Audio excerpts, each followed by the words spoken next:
Corresponsal que está ahora en el Vaticano. Ahora sí, Pamela, ¿cómo te va? Buen día.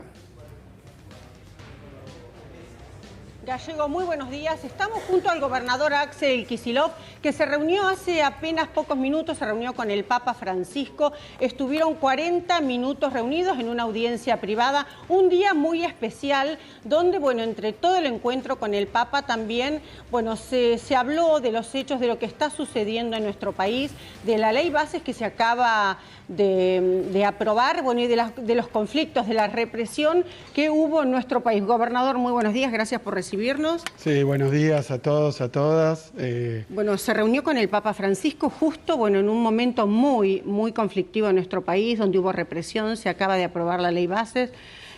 ¿Pudo hablar algo de esto con el Papa? Mira, estaba ocurriendo mientras estábamos reunidos prácticamente, porque sería las 4 de la mañana de allá, o era muy reciente. Muy tempranito acá, a las 8 y pico, estuvimos por ahí por el Vaticano. La verdad que una muy buena reunión. Nos dedicamos más a hablar de la cuestión estructural, social, lo que se está viviendo en la Argentina, algunos elementos de la situación internacional. La verdad que un encuentro para mí muy importante. En lo personal termina siendo simbólico, aunque no fue premeditado que coincidiera con el día del tratamiento, la noche del tratamiento de la ley, pero fue un encuentro que estábamos hablando de las consecuencias de esta ley, de alguna manera, y de lo que viene ocurriendo en los primeros 6 meses de mi ley. La verdad que lo vi al Papa atento, informado, como siempre, y la verdad es mi primer encuentro con el Papa. Yo no lo conocía a él en persona, no siendo Papa tampoco, así que la verdad que muy cálido, muy afectuoso y muy preciso, ¿no?, con las definiciones, lo que tiene que ver con un Estado, un gobierno, la política de tenderle la mano a los que más necesitan. Insistió mucho con eso, también en los presentes que nos intercambiamos. Me dio uno que dijo que había pensado especialmente, que dice amar y ayudar, que él lo ve como una cuestión obviamente de su predicamento, pero también como acción de gobierno. Lo que estamos observando, esta es una reflexión personal, es que exactamente lo contrario a lo que pasa con un gobierno nacional, que es un gobierno no ausente, sino un gobierno desertor de sus funciones, de sus obligaciones, y cómo desde el gobierno provincial, municipal, está teniendo cada vez más intensidad en escuelas, por supuesto, en hospitales, lo que es salud y educación, pero también en comedores escolares. Le comentaba a Francisco que hoy el programa más importante alimentario que hay en la provincia de Buenos Aires perdón, son los comedores. Tranquilo. Perdón. No, tranquilo. Mientras tanto... Son los comedores escolares. Nosotros tenemos el programa de comedores escolares, pero también el programa Mesa, que consiste en que 2 millones de familias, más de 2 millones de familias, reciben un complemento para la alimentación. Y eso lo sostiene la provincia, y son fondos que recibíamos de Nación y se abandonaron. Pero después, para que vean la magnitud, nosotros estamos invirtiendo 60.000 millones por mes aproximadamente en comedores escolares, y para todo el año el presupuesto nacional dice 57.000, es decir, son más de 12 veces menos para todo el país, y la ejecución es cero. Terrible.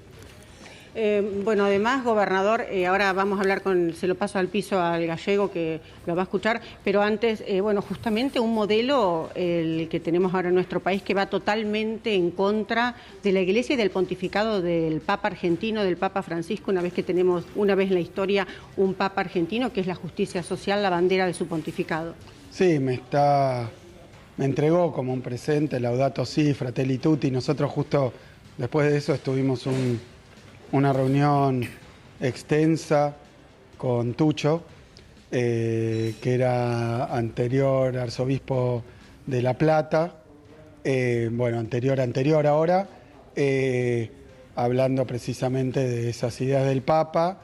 Es alguien con el que yo intercambié mucho y trabajamos juntos cuando él estuvo en La Plata, que coincidió con todo mi primer mandato, y luego se vino para acá, para el Vaticano, donde tiene un cargo importantísimo, pero lo que queda claro es que las enseñanzas, el posicionamiento del Papa, sí, esto es mi opinión personal, pero creo que es muy claro, está en las antípodas de lo que está ocurriendo y vemos qué pasa desde que asumió Milei. Gobernador, lo está escuchando el gallego Lorente en el piso. Axel, ¿cómo te va, Antonio Fernández? ¿Todo bien? ¿Vos? Bueno, a ver, uno habla, ayer se aprobó la ley bases y la Argentina va a ser un país donde se van a ir todos los recursos naturales. Vos venís con 200 millones de dólares, te llevas lo que vos querés y a los 4 años no pagás más nada.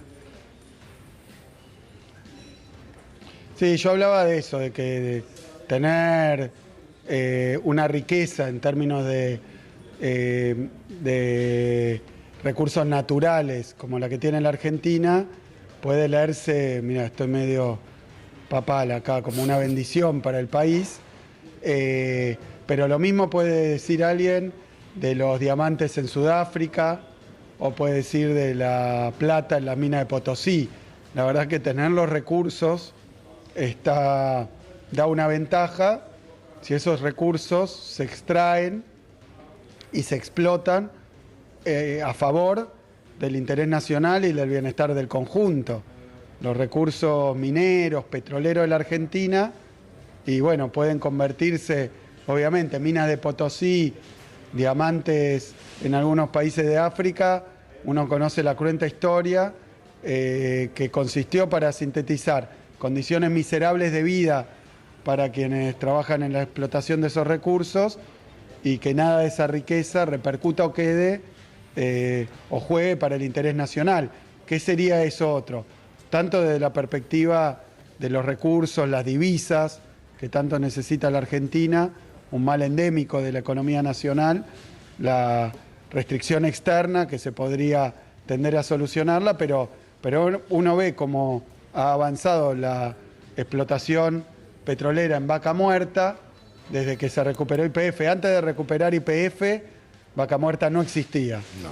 Luego se firmaron algunos acuerdos con Petronas, con Chevron, con diferentes empresas que empezaron a generar un mecanismo de explotación de los recursos sin necesidad de quitar todo tipo de beneficio local o para la industria nacional.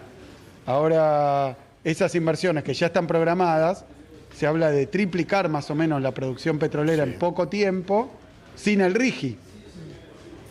Ahora, ¿qué pasaría? Una nueva inversión que ya iba a venir de todas maneras, bueno, ahora tiene unos beneficios que incluso dejan en disparidad y en desventaja a las empresas argentinas. Se puede importar todo, es decir, que para la provincia de Buenos Aires, que es motor productivo industrial de la Argentina, que buena parte de los bienes de capital que se utilizan para la producción petrolera surgen de la industria bonaerense y ahora tendría beneficios y ventajas traerla importada de afuera.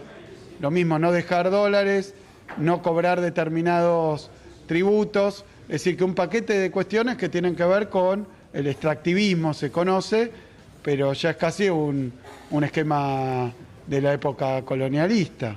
Ahora, lo que uno también llama la atención es la delegación de facultades especiales al presidente. Le dan un atributo que él pueda legislar, tomar deuda, por ejemplo, con un ministro de Economía como Luis Caputo.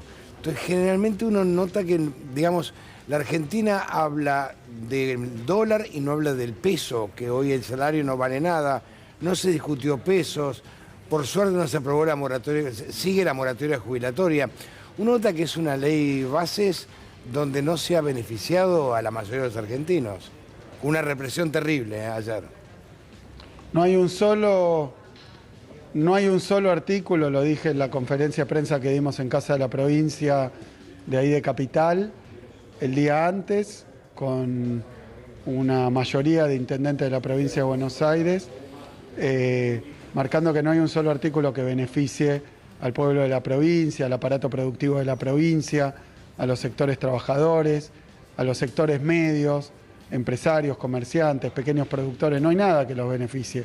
Entonces, podríamos ir recorriendo capítulo por capítulo. Yo la verdad que estando acá no tuve oportunidad de ver el detalle, ni de las modificaciones, pero en su espíritu y en sus propósitos, es una ley que pretende reconvertir un país que tiene una trayectoria industrial y una trayectoria también productiva y de derechos a la educación, a la salud, pero también derechos laborales, reconvertirla a un esquema que es poco menos, bueno, ahí sí uno cuando lo ve justificar o apreciar a la escuela austríaca del siglo XIX, autores del siglo XIX, bueno, son esquemas que tienen ese origen, ¿no?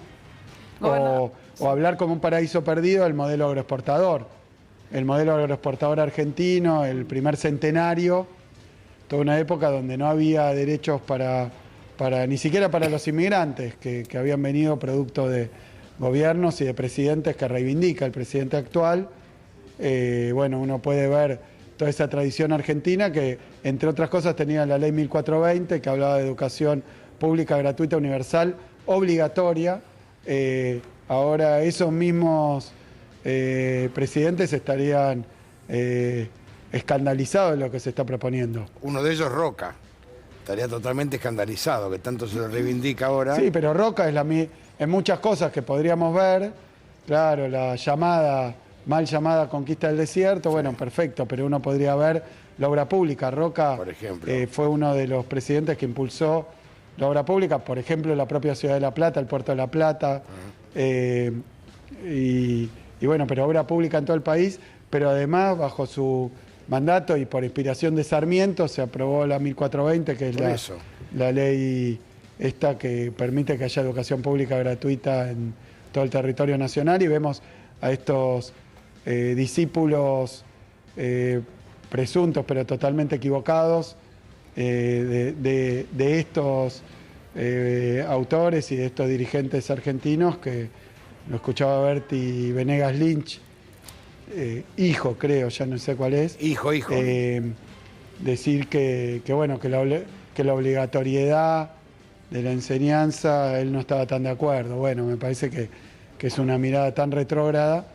Y bueno, y es lo que expresa esta ley de base. Por eso nosotros el absoluto rechazo y repudio a lo que se aprobó ayer, a la forma en la que se aprobó, a la represión que le atribuyo toda la responsabilidad al gobierno. Gobernador, justamente sobre eso le quería consultar, no sé si tuvo la oportunidad de ver las imágenes de toda la jornada completa de ayer, porque llamó muchísimo la atención, donde por supuesto estaban representantes de los gremios y también había muchos autoconvocados, donde no había mayores dificultades, y de un momento a otro vimos una represión terrible donde por ahí se le tiraba gas pimienta a una jubilada y mientras tanto estaban prendiendo fuego un auto y no se hacía demasiado. Sí, bueno, observé algunas postales porque no pude verlo completamente por la diferencia horaria, pero también porque viajamos y bueno, y ahora pegamos la vuelta, ni bien terminemos las reuniones que tenemos. Pero lo que sí te puedo decir es que hubo inmensas manifestaciones y movilizaciones de diferentes sectores. Uno puede hablar de lo que ocurrió hace poquito, en mayo, creo que 23, ¿no? Luego también podemos hablar del 8 de marzo, podemos hablar del 1 de mayo, podemos hablar 24 de enero, manifestaciones también de las mujeres, la universitaria, enormes manifestaciones sin ningún tipo de incidente como el que vimos ayer. Así que evidentemente por eso responsabilizo al gobierno de la represión. También diputados, diputadas, la verdad que por eso digo, acá hay que aplicar este criterio cuando uno no conoce en detalle cómo se dieron, pero sí a quién le sirve, a quién lo beneficia, para preguntarse por las causas. Sí, gobernador, buen día. ¿En qué instancia está el diálogo entre la provincia de Buenos Aires y el gobierno nacional, considerando que ustedes, funcionarios de la provincia de Buenos Aires, fueron esta semana, ¿no?, a reclamarle al gobierno nacional por las deudas que tiene el Estado con la provincia? Por un lado, la cuestión que tiene que ver con las deudas y por otro lado, el diálogo político. No, mira, cada una de las áreas, cada uno de los ministros de la provincia de Buenos Aires tiene la instrucción, y me consta que lo hace, de intentar permanentemente coordinar, articular con sus contrapartes nacionales. Hacemos esto porque hay hoy en el gobierno nacional una doble deserción. Una es en punto a los recursos, ¿no? Que ha habido un recorte, un ajuste de programas que estaban establecidos. Es ilegal hacerlo porque están establecidos, presupuestados, y ni siquiera el magro presupuesto que tienen están ejecutando. Y por otro lado se habla de un 63% de los funcionarios del gobierno nacional, que más allá de lo que ocurrió en capital humano, de los que echaron y de los que, en este último episodio, de los que echaron y de los que renunciaron, ¿no? Ese vaciamiento. Pero el vaciamiento del Estado también consiste en no nombrar a los funcionarios que tienen responsabilidades en diferentes áreas, con lo cual esto es lo que le pasa permanentemente a los ministros, que llaman para la ejecución de algún programa o para buscar informar o para coordinar, y directamente le contestan que no está ni nombrado el funcionario del área. Así que es un ajuste por abandono el que están haciendo también. Y algunos hablan de que no tienen gente capacitada e idónea para nombrar, o que es en marco de acuerdos con sectores con los que se van peleando, pero lo cierto es que es muy difícil coordinar nada con el gobierno nacional porque están vacantes muchísimas responsabilidades, y después para el resto hay ajuste o desinterés. Así que básicamente estamos hablando de programas que tienen que ver con medicamentos, con diferentes áreas de educación, y hablar con obra pública, que ha cambiado varias veces. Ahora depende de Caputo, por eso el ministro Catopodis, también el ministro de Economía, Pablo López, le piden permanentemente audiencias y reuniones que no se dan. En el caso de este petitorio que presentamos, o este reclamo, son muchas áreas de gobierno, pero todo termina en economía porque no están los recursos. Entonces, por tanto, también fueron los intendentes e intendentas de la provincia que le han cortado la obra, que son convenios entre el gobierno nacional y los municipios, pero también que no reciben o no tienen respuesta para comedores, para áreas sociales, para área educativa, para salud. Es criminal lo que están haciendo, claro. Es criminal. Gobernador, ellos dicen no es una organización criminal. El Estado, bueno, o lo vamos a destruir desde adentro. En concreto, están dejando a determinados sectores de una provincia como la provincia de Buenos Aires, 17 millones de habitantes, pero en todas las provincias argentinas lo están privando de derechos que tienen. Gobernador, eso es lo que está pasando, ilegalmente. ¿Cómo le va?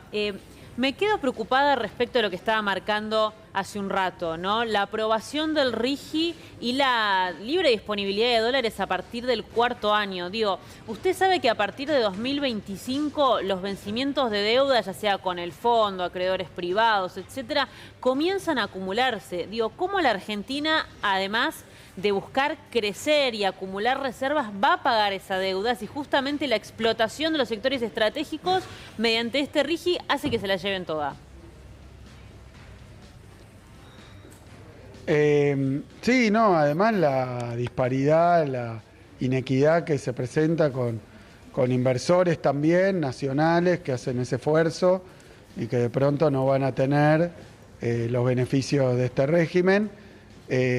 Así que bueno, muchos interrogantes, pero es un modelo que me parece que intentan instaurar en Argentina, donde no hay derechos para los laburantes, no hay derechos para los sectores mayoritarios, no hay derecho para los sectores medios, atacan la universidad, atacan todos los medios de mejora, de bienestar y de ascenso social, y como contrapartida para los grandes empresarios extranjeros es el viva la pepa.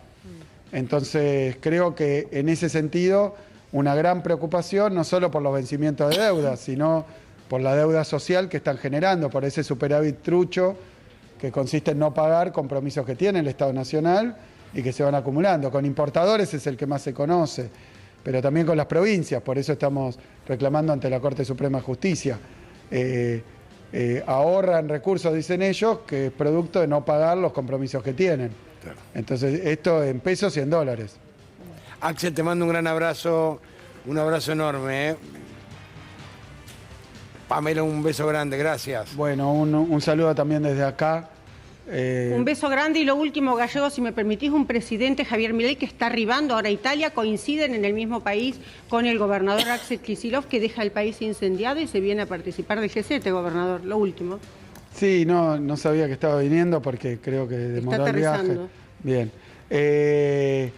No tenía la confirmación, sí sabía que iba a venir, pero... no, ¿qué puedo decir? Espero que alguna vez que tenga una reunión o algo venga para traerle algo a los argentinos y argentinas y a la provincia de Buenos Aires, porque es su papel. Él creerá que es distinto, que el Estado hay que destruirlo. Él es el Estado personificado como Poder Ejecutivo. El Poder Ejecutivo en la República Argentina es unipersonal. Él es parte del Estado, él es el Estado y está democráticamente electo para cumplir con la Constitución Nacional, que habla de nuestra soberanía, que habla de derechos, y bueno, eso es lo que están cumpliendo. Son cuestiones no optativas para un presidente, más allá de que él tenga una ideología contraria a todo esto, tiene obligaciones. Por eso es importante destacarlo y esperemos que pare con estas políticas tan perniciosas. Gracias, gobernador. Muchas gracias, Gallego. Muy bien, muchísimas gracias, un abrazo fuerte.